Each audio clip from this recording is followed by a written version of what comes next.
하나님 아버지의 자녀로 라는 제목으로 오늘 본문의 말씀을 살펴보겠습니다.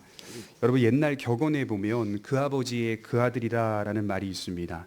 방탕하게 살았던 아버지 밑에서 자란 아들이 그 아버지와 꼭 같은 모습으로 장성하여 살고 있다면 그 아버지의 그 아들이다 라는 말은 매우 부정적인 의미로 쓰이는 것이고, 바른 아버지의 모습을 보며 장성한 아들이 그 아버지와 같은 모습으로 인생을 살고 있다면 그때는 이 격언이 매우 긍정적인 의미로 쓰이게 되는 것입니다.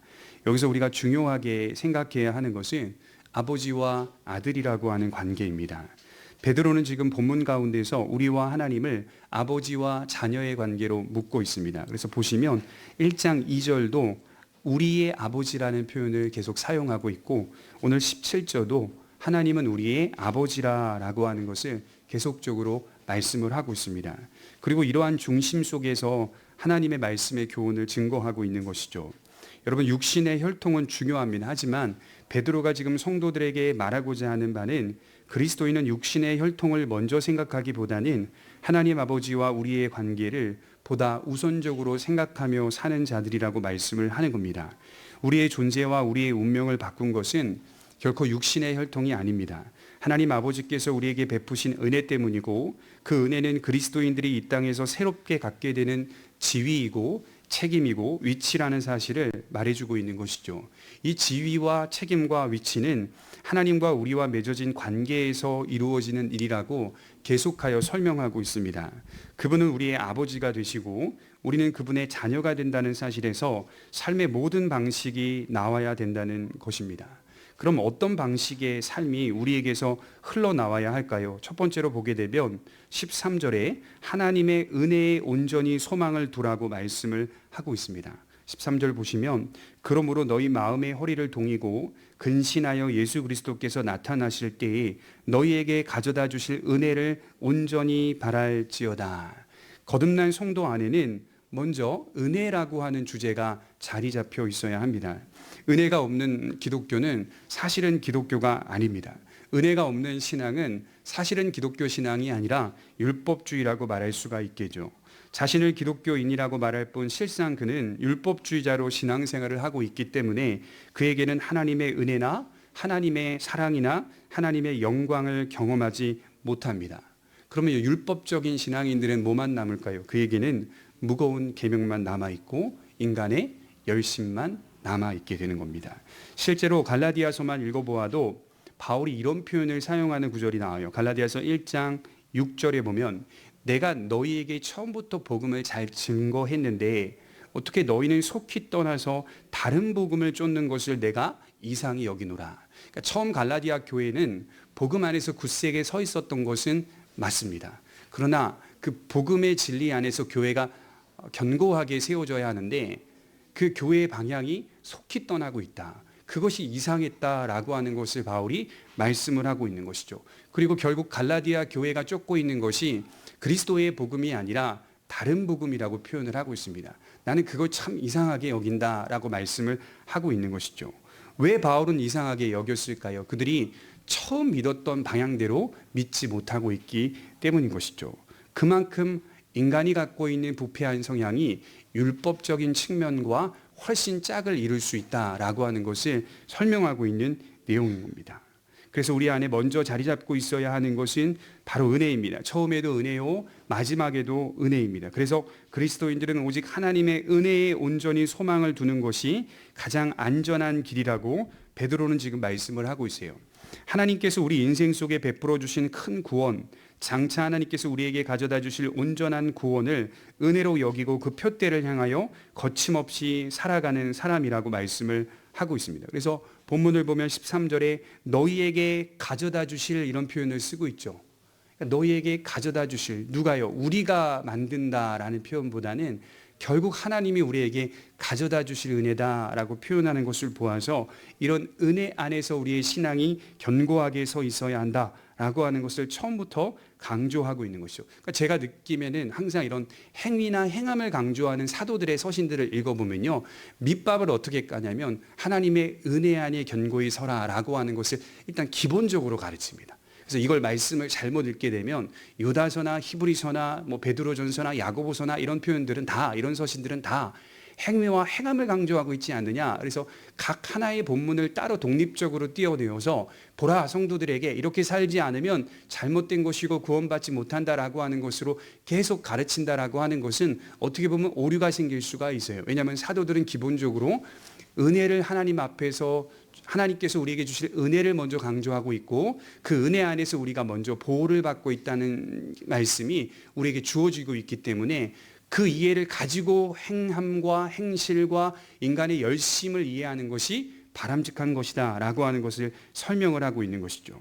자, 그러면 하나님의 은혜에 온전히 소망을 두는 사람은 13절에 이런 특징을 보인다고 해요. 마음의 허리를 동이고 근신하는 사람이다, 이렇게 표현을 하고 있어요. 이 표현은 당시에 긴 겉옷을 접어넣어서 다리가 더 편하게 움직일 수 있게 만드는 행위라고 말씀을 하고 있습니다. 그래서 여러분 그 고대 중세 영화 같은 거 보게 되면 유럽 사람들이 옷을 입고 있는 그 장면들이 나오는데 남자든 여자든 이렇게 원피스 같은 것으로 된 긴 치마 형태의 하나로 입는 겉옷을 입는 것을 보게 되죠. 팔레스타인에도 지금도 여전히 중동 사람들은 그런 옷을 입고 다니죠. 그런 옷을 입고 노동을 할 수 있나요? 없습니다. 그런 옷을 입고 농사를 지을 수도 없습니다. 그러니까 그들이 노동을 할 때 입는 따로 입는 옷이 따로 있습니다. 그래서 여성이든 남성이든 농사를 지을 때 보게 되면 중세 영화 같은 경우에도 그냥 그 옷들을 다 벗고요, 움직일 수 있는, 몸을 탁 달라붙여서 막 움직이고 행동할 수 있는 옷들로 갈아입는 것을 보게 되는 것이죠.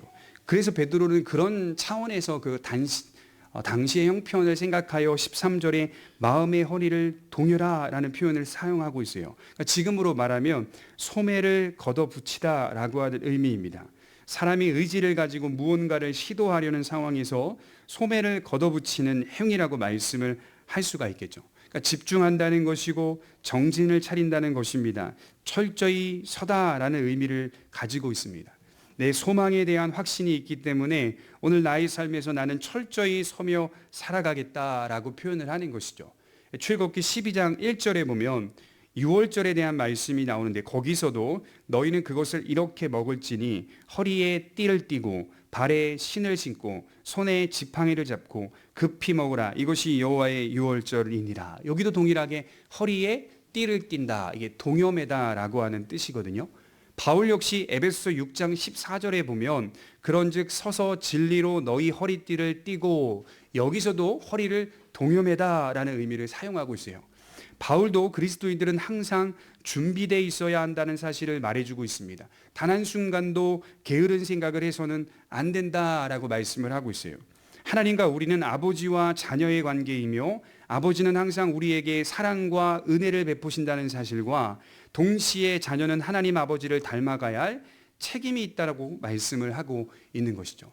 그러니까 성도가 거듭나게 되면 거듭난 것으로 기뻐할 수 있겠지만 거듭남과 동시에 내 안에 작용하는 어떤 그 방향이 있는데 그게 뭐냐면 지적인 근면과 도덕적 훈련을 24시간 요구받고 있다는 거죠. 지적으로도 세상적 지식이 아닌 하나님이 기뻐할 만한 지식들을 계속 쌓아가야 하고, 도덕적으로도 훈련을 받아서 세상의 성품이 아닌 또는 현자의 성품이 아닌 하나님의 성품을 닮아가야 한다는 것을 지속적으로 요구받기 때문에 거듭난 것이 기쁘지만 동시에 우리에게는 거룩한 부담감과 책임이 주어져 있다는 것을 깨닫는 겁니다. 우리는 지식으로도 다른 지식을 배우고 깨닫습니다. 세상이 줄 수 없는 다른 지혜를 가지고 사는 자들입니다. 나아가 우리의 행위 또한 다른 결정을 하며 살아가는 자들입니다. 그것이 바로 하나님의 은혜의 소망을 두고 있다는 증거입니다. 두 번째로 보게 되면 하나님 아버지의 성품을 반영하는 모습으로 삶의 방식이 흘러나와야 한다, 이렇게 말하고 있어요. 우리 14절을 볼까요? 14절, 15절, 16절에 보면 너희가 순종하는 자식처럼 전에 알지 못할 때에 따르던 너희 사역을 본받지 말고 오직 너희를 부르신 거룩한 이처럼 너희도 모든 행실에 거룩한 자가 되라. 기록되었을 때 내가 거룩하니 너희도 거룩할지어다 하셨느니라. 성품을 반영한다는 것은 한마디로 하나님께서 거룩하니 너희도 거룩하라라고 하는 말씀입니다. 여러분, 기역자라고 하는 관주가 되어 있잖아요. 16절에 보면 이 관주가 레위기의 말씀을 인용했다라고 하는 뜻입니다. 그러니까 하나님이 거룩하니 너희도 거룩하라 라고 하는 이 표현을 누가 가장 많이 사용했을까요? 성경의 인물 중에서 모세입니다. 그래서 모세오경을 읽어보면 모세가 이스라엘 백성들에게 지속적으로 반복하여 강조한 것이 하나님께서 거룩하니 너희도 거룩해야 된다. 그러니까 결국 이스라엘의 실패와 멸망은 무엇 때문에 일어났는가? 하나님께서 거룩하니 너희도 거룩하라는 말씀을 어겼기 때문입니다. 하나님이 이스라엘 백성들에게 목적하신 바는 하나님처럼 되라, 하나님의 거룩함을 반영하라 라고 하는 이 하나님의 중요한 목적을 잃어버렸기 때문인 것이죠. 그렇다면 거룩함이라고 하는 것은 무엇을 의미할까요? 우선적으로 생각해야 하는 것은 거룩함이란 우리를 선택하시고 부르신 분에 부합하는 것을 뜻합니다. 그래서 거룩을 먼저 어떤 계명으로 이해해서는 안 되고 거룩을 판단하시는 분에게 인간이 맞추어져 있어야만 거룩하다라고 하는 뜻입니다. 그러니까 사랑하는 것, 용서하는 것, 관용을 베푸는 것, 이러한 것들이 그리스도인들에게 작용하는 이유는 그 자체로 귀한 덕이고 귀한 가치를 가져서가 아니라 그것이 하나님께로부터 나왔기 때문입니다. 우리가 사랑하고 용서하고 관용을 베푸는 건 그 자체가 귀하잖아 이게 아니라 그것이 온전한 선이신 하나님께로부터 흘러나왔기 때문이다 라고 하는 것이죠. 그래서 우리는 항상 그분이 보시기에 부합한 자로 서는 걸 거룩이라고 믿습니다. 나의 생각과 나의 행실이 하나님이 보시기에 부합한가 항상 고민이 앞서 있는 겁니다. 이러한 고민이 앞서다 보면 뭔가 뚜렷해져요. 하나님의 길과 세상의 길이 뚜렷하게 구별이 됩니다. 그래서 하나님의 백성은 하나님이 규정한 조건에 따라 세상과 관계를 맺고 세상과 구별되어 살아갑니다. 그래서 그리스도인들이 도덕적인 사람이 되는 것은 세상 사람들이 도덕적인 사람이 되는 것과는 질적으로 차이가 있어요. 그러니까 제가 누차 강조하지만 그리스도인이 사랑하는 것과 세상 사람들이 사랑하는 것은 표면적으로 똑같은 모습으로 나옵니다. 동일한 모습으로 나와요. 그러나 질적으로는 엄청난 차이가 있습니다. 어떤 차이가 있을까요? 한마디로 표현해서 뿌리가 다릅니다. 그 차이는 뿌리가 다르다는 거예요. 우리의 뿌리는 하나님 아버지에게 두며 도덕적인 사람이 되는 것이고 세상은 그 뿌리를 누구에게 둘까요? 여전히 자신에게 둘 뿐입니다. 완전한 차이가 있죠. 그래서 세상에서 도덕적인 사람도 하나님이 보시기에는 성경이 뭐라고 표현하죠? 악인이라고 표현합니다. 저 사람 참 잘 살았는데, 저 사람 참 사랑이 많았는데, 저 사람 참 헌신적인데, 그러나 성경이 표현할 때는 악인이라고 표현합니다. 하나님의 성품을 구체적으로 반영한다는 것은 우리 모든 삶의 방식이 달라졌다는 것을 뜻하는 겁니다. 이스라엘 백성들이 출애굽하여 젖과 꿀이 흐르는 가나안 땅을 향해 갈 때 하나님은 모세에게 십계명을 주셔서 그들이 달라져야 한다는 사실을 재차 강조하셨습니다. 여러분, 십계명은 두 가지 의미를 가졌다고 해요. 하나는 너희의 지위가 달라졌다는 뜻이에요. 십계명을 받는 이스라엘 백성들이 본질적으로 무엇을 묵상해야 하냐면 너희의 지위가 달라졌다. 종된 자에서 자유자로, 해방된 자로 달라졌다는 것을 의미합니다. 이제는 우리 존재가 종이 아니라 노예가 아니요 진정한 자유자요 해방자라는 사실을 깨닫는 데서 시작해야 한다라고 말씀을 하는 것이죠. 그런데 이스라엘 역사를 보면 그들은 자꾸 어려울 때마다 어디로 돌아가려고 했죠? 애굽으로 돌아가려고 했죠. 애굽으로 돌아간다는 것은 무슨 뜻이죠? 다시 종으로 가고 싶다는 뜻입니다. 그러니까 이스라엘 백성들의 실패의 역사는 사실은 우리의 역사입니다. 자꾸 힘들고 어려울 때마다 신앙을 찾는 게 아니라 애굽으로 돌아가려고 하는 것이죠. 애굽으로 돌아가는 것은 본질적으로 보면 다시 종으로 가겠다는 뜻입니다. 종으로 잡혀서 매여 살겠다라고 하는 뜻입니다. 또 하나는 너희의 삶의 모든 방식이 달라져야 한다라고 말씀을 하는 의미입니다. 그러니까 십계명은 결국 다 구체적인 계명을 띠고 있기 때문에 너희는 달라져야 한다는 사실을 요구하고 있다는 거예요. 진정한 자유자라고 해서 무엇이든지 원하는 대로 할 수 있다는 의미가 아니라고 하는 겁니다. 그래서 십계명은 하나님의 자녀로 살아가는 방식에 대해서 아주 구체적으로 가르쳐주고 있는 말씀입니다. 내가 생각하는 것이나 내가 행동하는 것이나 내가 어떤 것을 결정하고 판단하며 규정하는 것, 이 모든 것들이 예전에 하나님을 모를 때의 모습과는 반드시 달라져야 된다는 거예요. 달라지지 않으면 내가 하나님 아버지와 그런 관계를 맺고 있다라고 하는 것을 증명할 수가 없어요. 그러니까 믿음이 견고해지지 못하는 거죠. 하나님께 예배하는 것은 이교도에서 예배하는 것과 달라야 했습니다. 그러니까 고대 근동을 공부해 보면요, 이스라엘 백성들이 엄청난 혁명을 일으키는 거예요. 왜냐하면 고대 근동의 수많은 신들이 다 석상과 목상과 형상들이 다 갖추어져 있거든요. 그러니까 그 형상 앞에 절하고 예배한다는 것이 기본적인 관념이었다고요. 당시 시대에 형상을 만들지 말라. 그런데 하나님을 섬겨라. 이게 사실은 굉장히 어려운 부분인 거고 이스라엘 백성들 입장에서는 엄청난 혁명입니다.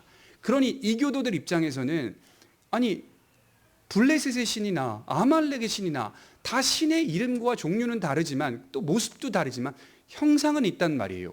하나님을 섬긴다라고 하는 이스라엘 백성의 종교는 형상이 없어요. 성전에 들어가도 형상이 없어요. 지성소에는 두 돌판만 담아내고 있는 언약궤 안에 그 하나님의 말씀만 담아내고 있고 거기서 예배를 드리고 있다는 말이에요. 이스라엘 백성들 입장에서는 굉장히 큰 혁명입니다. 이것을 보면서 수많은 이방 지역의 우상을 숭배했던 사람들이 다르다는 것을 분명하게 깨달은 거죠. 저들의 신앙은 정말 다르구나. 다른 것이 도대체 뭘까라고 돌아오는 일들이 많이 있었다라고 합니다. 이교도에서 예배하는 것과는 차원이 달랐어요. 그들과 같이 예배를 드릴 수는 없어요. 하나님은 보이는 형상으로 규정할 수가 없고 그것을 만들어 숭배할 수 없다라고 하셨습니다. 또한 그들의 삶은 정결해야 했습니다. 먹는 것이나 입는 것이나 행하는 모든 것이 정결법에 따라 이루어지고 있었어요. 또한 다른 사람과의 관계에서도 하나님께서 기뻐하시는 법들이 구체적으로 제정되어 있어요. 삶의 모든 방식이 총체적으로 바뀌어야 한다는 것을 설명하고 있습니다. 어떤 신학자는 이것을 뭐라고 말하냐면 기독교인들이 오해하지 말아야 할 것은 종교적인 측면만 달라야 한다는 것이 아니다.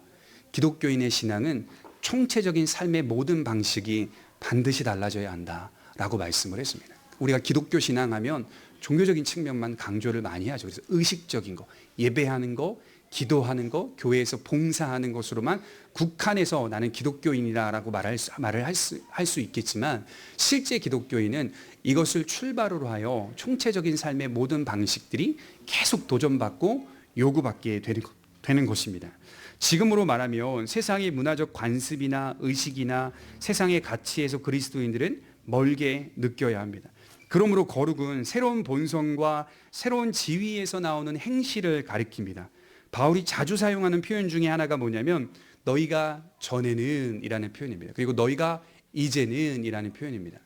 전에는과 이제는이라는 표현을 바울 서신에서 반복적으로 강조해요. 베드로 역시 베드로 서신을 읽어보면 너희가 전에는 너희가 이제는 이라는 표현을 계속적으로 쓰고 있어요.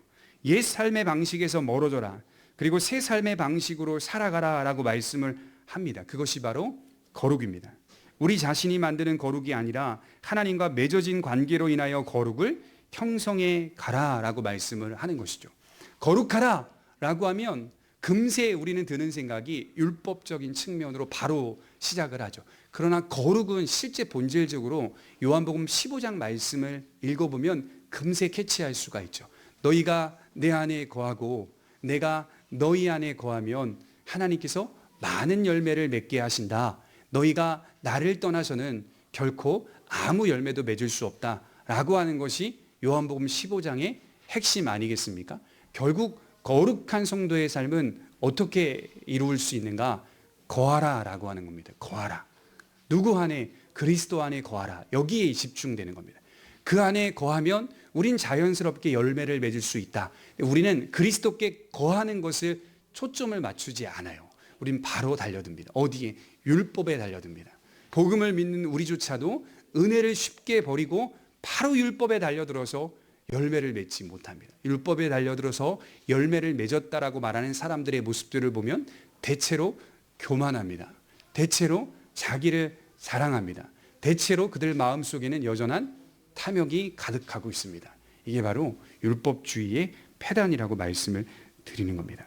베드로가 말하는 거룩은 종교성을 포함하여 삶의 모든 방식을 철저히 바꾸어 가야 한다라고 말씀을 하고 있어요. 하나님께 영광을 돌린다는 것은 어떤 순간에 드러내는 것을 의미하는 게 아니라 본질적으로 우리 자신이 하나님께 부합한 사람이 되려는 시도 전체를 의미합니다. 작은 것에서부터 큰 것, 나의 생각, 나의 판단, 나의 결정이 모든 것들이 보이지 않지만 하나님께 영광을 돌리는 것이다 라고 말씀을 하고 있어요.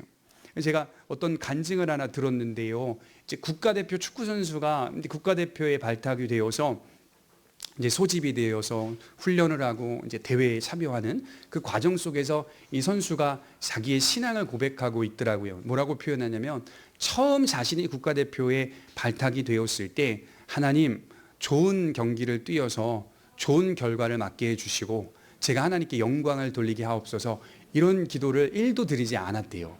저를 그곳으로 보내신 목적이 무엇입니까? 처음부터 끝까지 그렇게 기도했대요. 그리고 저를 그곳으로 보내신 이유는 하나님께서 영광 받으시기 위함이니 저는 그곳에서 주전이 되든 후보가 되든 그곳에서 함께 있는 동료들에게 복음을 전하겠습니다. 결과와 상관없이 이제 소집이 되어서 훈련을 하고 또 남은 시간에 함께 기도하자 또 고민을 들어주고 끝까지 처음부터 끝까지 해제될 때까지 계속적으로 선수들의 상담을 하고 함께 작은 소 예배를 드리고 함께 기도하고 이 일들을 계속적으로 했다는 거예요. 자기는 처음부터 끝까지 좋은 결과를 이루고 또 좋은 선수가 되는 것에 대해서는 큰 관심이 없었답니다. 여러분 이게 하나님께 영광이 되는 겁니다. 세상 사람들이 볼 때에는 이게 스포트라이트 받아서 기도 한번 무릎 꿇고 하면 엄청난 파급 효과가 생겨서 복음 전파될 것 같죠. 그렇지 않습니다. 생각보다 그렇지 않습니다. 오히려 하나님의 목적과 계획을 이분이 정말 잘 알고 있었던 것 같다라는 생각들을 이제 해보게 되는 것이죠. 이처럼 우리는 하나님께 영광을 돌린다는 것이 그저 드러나서 쓰이는 것으로만 이해해서는 안 된다는 것이죠.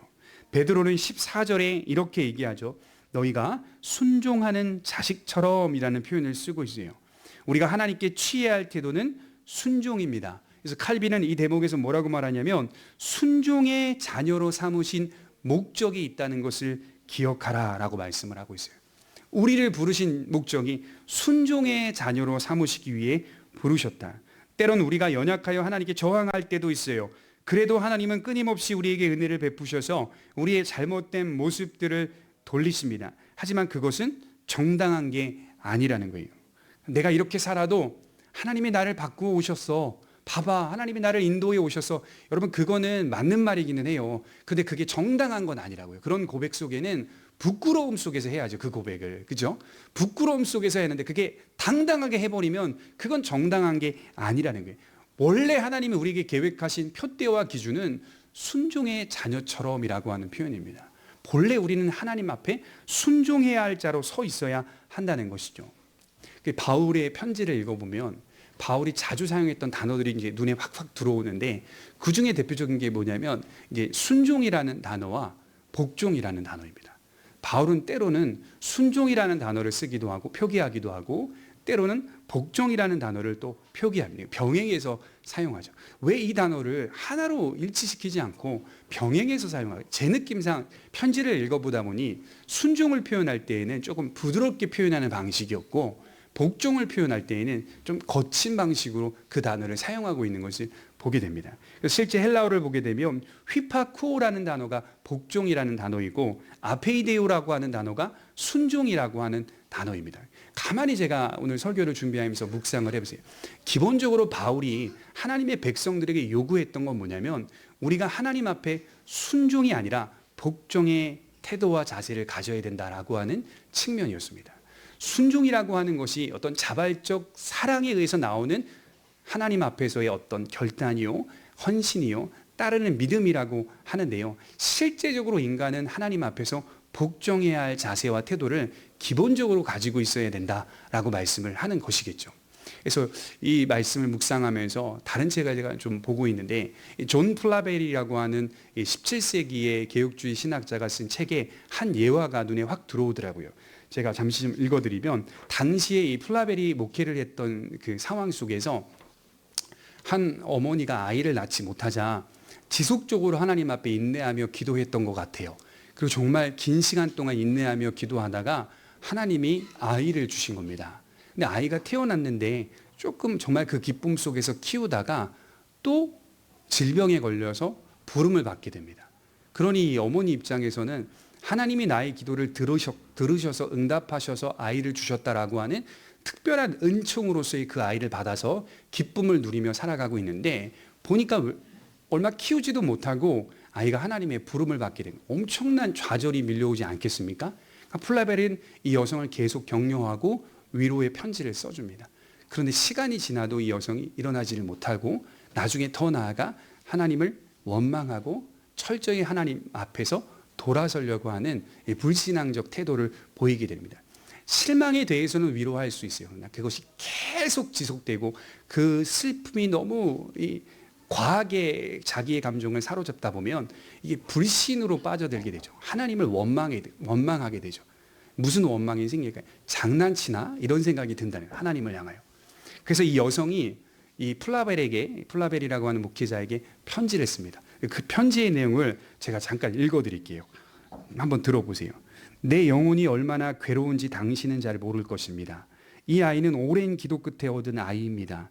주님께 간구하여 받은 사무엘이었습니다. 아이를 받았을 때 오랜 기도가 응답되었다고 확신했습니다.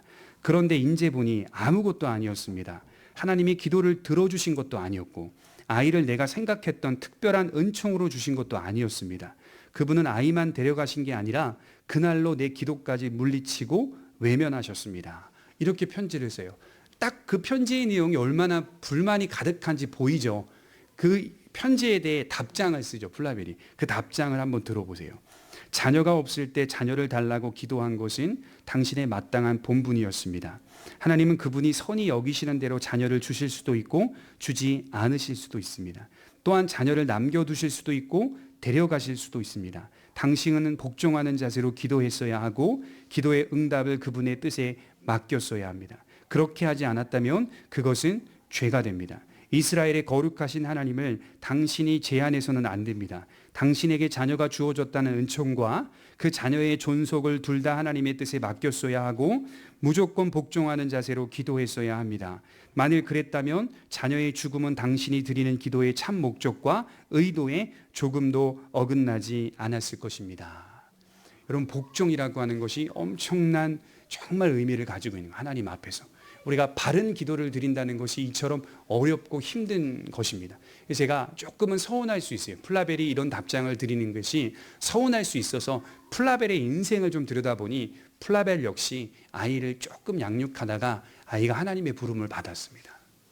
역시 이런 답장을 쓴 플라벨 역시 그 아픔을 가지고 있었던 목회자였다라고 말씀을 드리는 것이죠. 복종이라고 하는 것이 기본적으로 우리가 하나님 앞에서 가지고 있어야 할 자세다라고 말씀을 드리는 겁니다.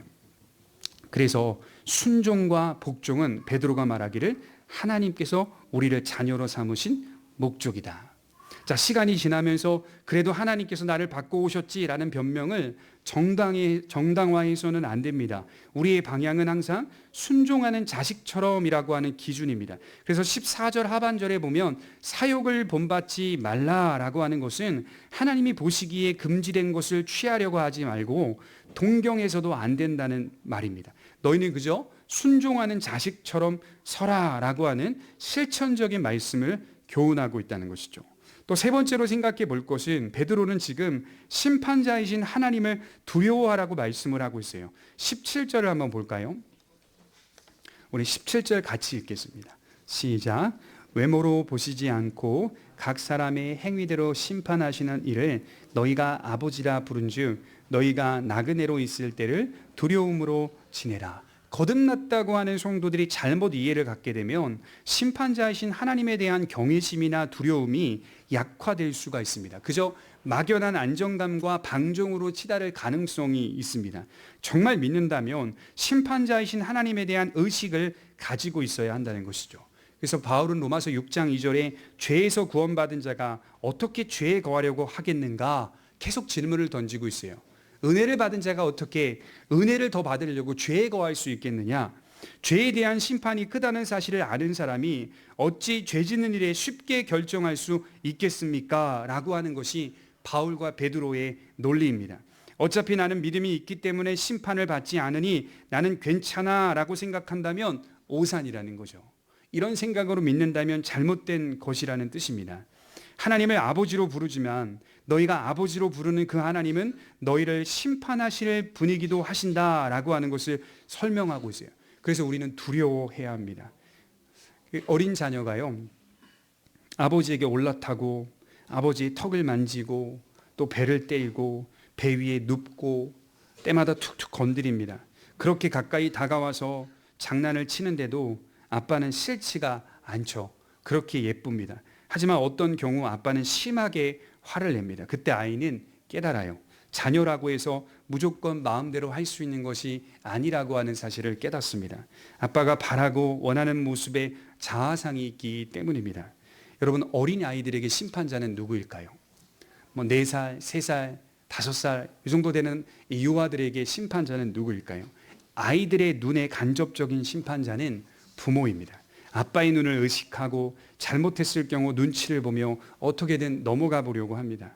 우리의 육신의 관계만 보더라도 이 사실이 경험적으로 명확하게 드러납니다. 하나님을 아버지라고 진정 부르신다면 하나님을 경외하시고 두려워하셔야 합니다. 우리 육신의 자식들은 자주 이런 저항을 합니다. 아빠는 안 하면서 왜 우리한테는 그래? 아빠는 고치지 않으면서 왜 우리한테는 그래? 여러분, 맞는 말이에요.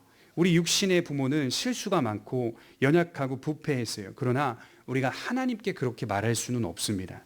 하나님은 안 하시면서 왜 우리에게 요구하십니까? 이렇게 말할 수는 없어요.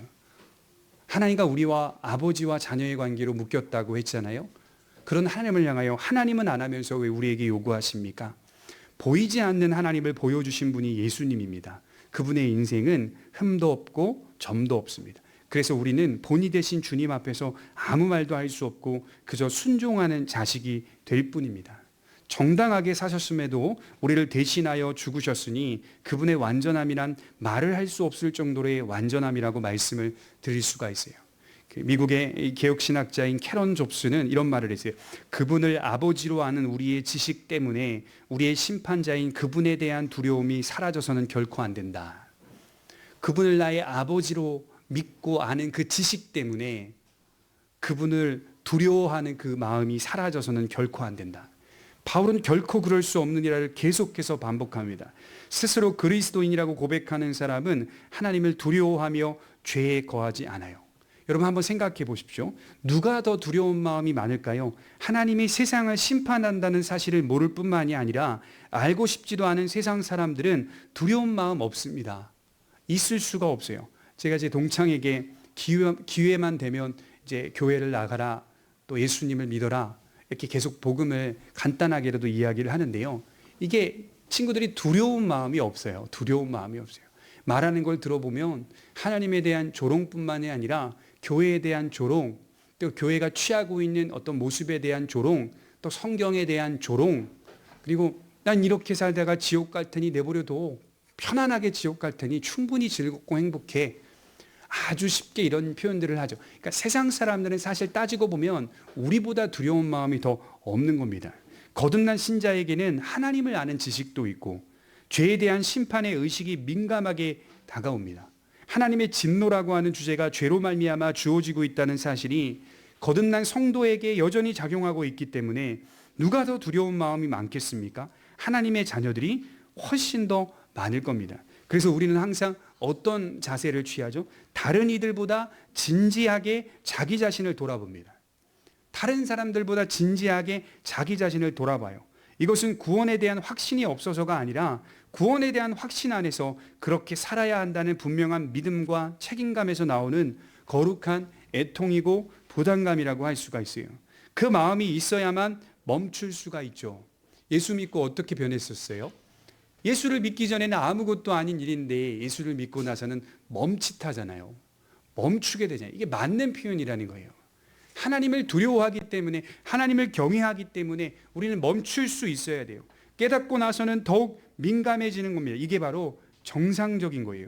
그래서 베드로는 뭐라고 표현하냐면 너희가 나그네로 있을 때에 두려움으로 지내라, 이렇게 표현하고 있어요. 너희의 생활 방식이 이 세상에서 체류할 때, 잠시 체류할 때 두려운 마음을 가지고 지내라라고 표현하고 있습니다. 여기 두려움이라고 하는 표현은요, 마치 구원의 확신이 없는 것처럼 지내라는 거예요. 내가 최선을 다해서 구원을 한번 받아보겠다라고 하는 인간 편에서의 최선을 표현하는 내용입니다. 두려움으로 지내라. 그래야 우리의 삶의 모든 방식이 바뀔 수 있다라고 말씀을 하는 겁니다. 마지막 네 번째로는 구속의 방식과 구속의 가치를 말하고 있습니다. 우리 18절에 보시면 본문 18절입니다. 너희가 알거니와 너희 조상이 물려준 헛된 행실에서 대속함을 받은 것은 은이나 금같이 없어질 것으로 된 것이 아니요. 우선 베드로는 지금 유대적인 관점으로 이 설명을 하고 있는데 너희 조상이 물려준 헛된 행실에서 대속함을 받았다. 그러니까 베드로서 신에서 이제 이 편지를 읽었던 독자는 대부분이 다 회심한 유대인들이었다라고 해요. 이방인들도 있었겠지만 많은 유대인들이 이 편지를 읽었습니다. 긴 역사 속에서 이스라엘은 신앙을 복음적으로 생각하지 않았어요. 거의 대부분 율법주의적으로 이해하고 있었습니다. 실제로 바리새인들과 사두개인들을 보면 굉장히 철저한 율법주의자들이었어요. 우리가 구약을 읽어보면 여러 계명들이 보이는데 그들은 거의 다 지키려고 노력했습니다. 여러분, 우리는 그냥 그들을 쉽게 평가하고 조롱하겠지만 여러분, 그들은 계명에 정말 철저히 순종하려고 노력하고 몸부림치며 살았던 사람들이에요. 그런 정신과 원리들이 후손들에게 계승되었고 많은 유대인들이 그것이 구원받는 길이고 값을 치르는 길이라고 여긴 것입니다. 그러니까 초대교회 상황에서 복음으로 교회가 세워질 때 항상 어떤 갈등이 있었냐면 복음은 복음대로 잘 지키고 조상이 전례해 준 삶의 방식, 그 방식이 뭐죠? 율법의 방식도 존중해 주면서 신앙생활 하자는 교훈이 있었던 거예요. 그래서 처음에 기독교회 안에는 율법을 잘 지키는 그 모습이 여전히 존재하고 있었다고 해요. 그리고 예수를 믿는 믿음도 같이 공존하고 있었다고 해요. 그러니까 월삭이나 절기나 의식들 이런 것들이 예배를 드림과 동시에 제사를 드리고 하는 것들이 공존을 했대요. 나쁘다고 말할 수는 없고 어차피 과도기였기 때문에.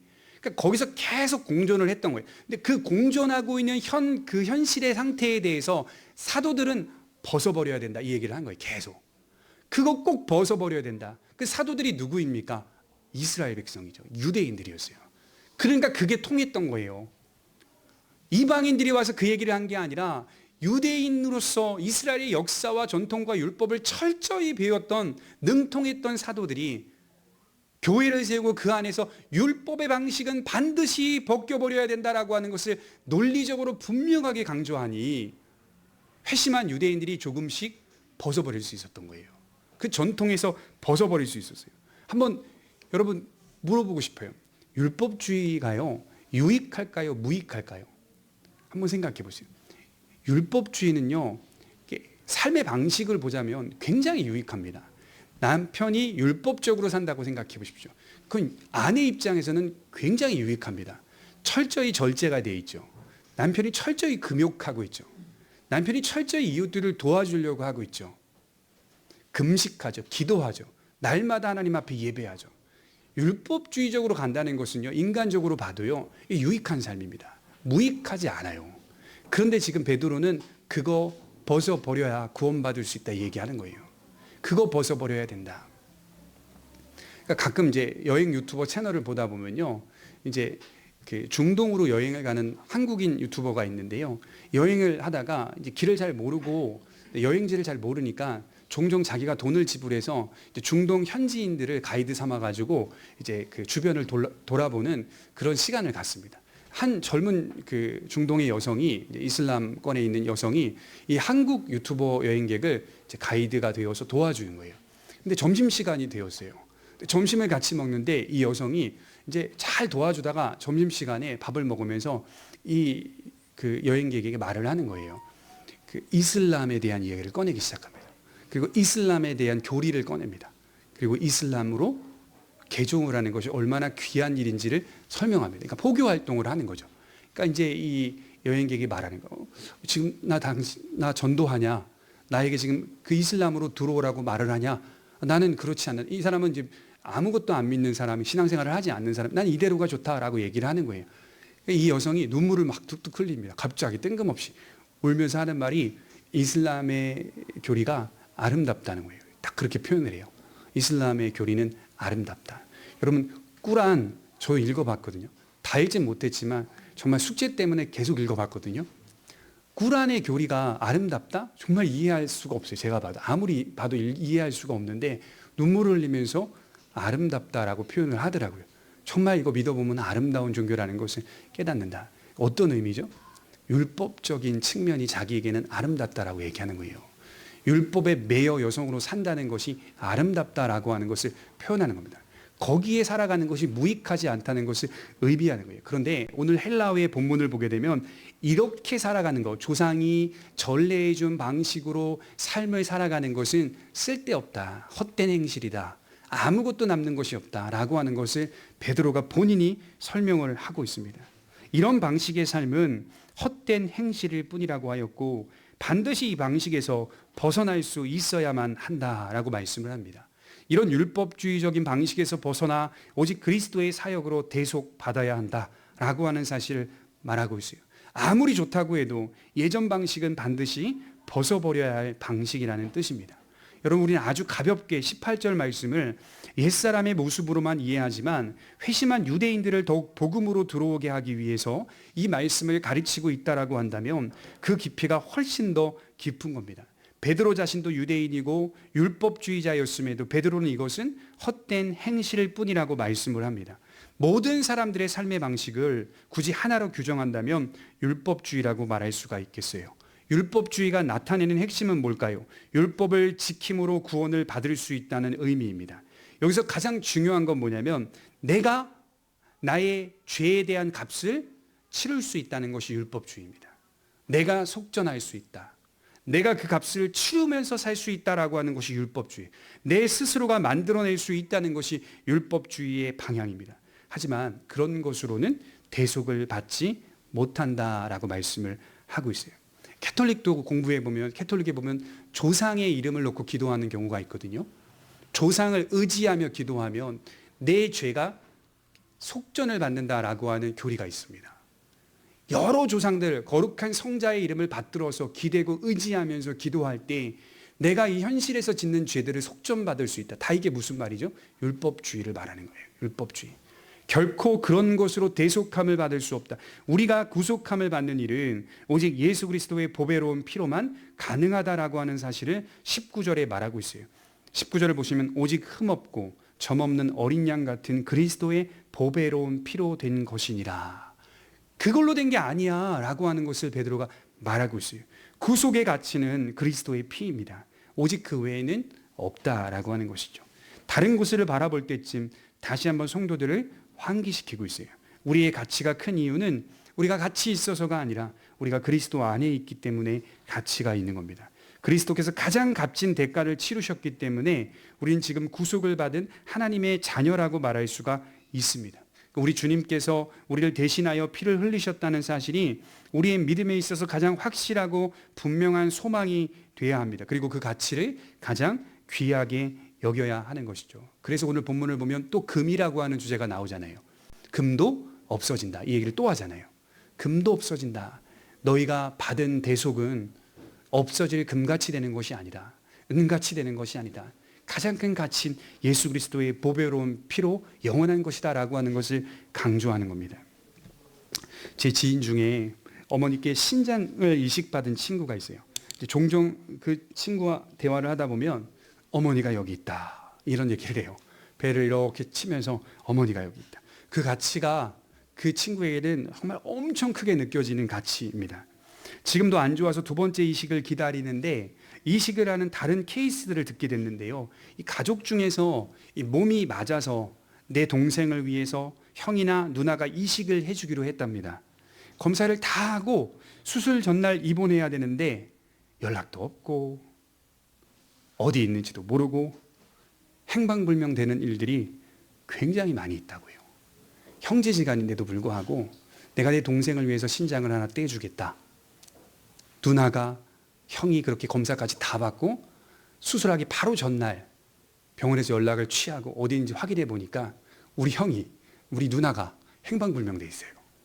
어디 있는지 몰라요. 그런 일들이 신장 이식자 또는 심장 이식자, 여러 이식을 받는 가족들에게 빈번히 일어나는 일이었다고 합니다.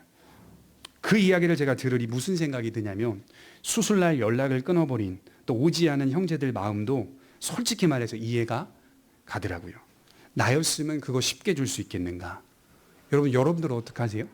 쉽게 줄 수 있겠어요? 내 형제, 내 동생, 내 누나여도 내가 다 검사까지 다 받아서 맞았어요. 이제 그 전날 입원해서 수술하면 되는 거예요. 쉽게 줄 수 있겠습니까? 쉽게 말할 수 있는 사람 여기 아무도 없을 것입니다. 그만큼 본인의 마음이 힘드니 주지 않겠다라고 해서 행방불명이 된 거예요. 예수님께서 우리를 위해 자신의 목숨을 주셨다는 것은 우리가 교리적으로만 묵상할 수 있는 주제가 아닙니다. 히브리서 12장 2절에 보면 주님은 앞에 있는 즐거움을 위하여 십자가를 참으사 개의치 않고 자신의 목숨을 바치셨습니다. 우리도 우리의 작은 몸을 누군가에게 주는 것이 무섭고 두려우며 때로는 도망가기도 합니다. 그런데 예수님은 다 주셨다는 거예요. 이것이 우리의 신앙의 가장 귀한 가치가 돼야 하는 것이죠. 여러분, 힘들고 소망이 없을 때 십자가만큼 귀한 가치가 어디 있어요? 그 십자가를 통하여 회복되는 것은 신자에게만 가능한 일이다라고 말씀을 드리는 겁니다. 조상이 아무리 좋은 정신과 원리를 물려주어도, 좋은 유산을 물려주어도 십자가만큼 가치 있는 것은 없습니다. 구속은 오직 예수님이 하신 일이고 우리는 조금도 그 하신 일의 가치를 회방하거나 저하시킬 수 없습니다.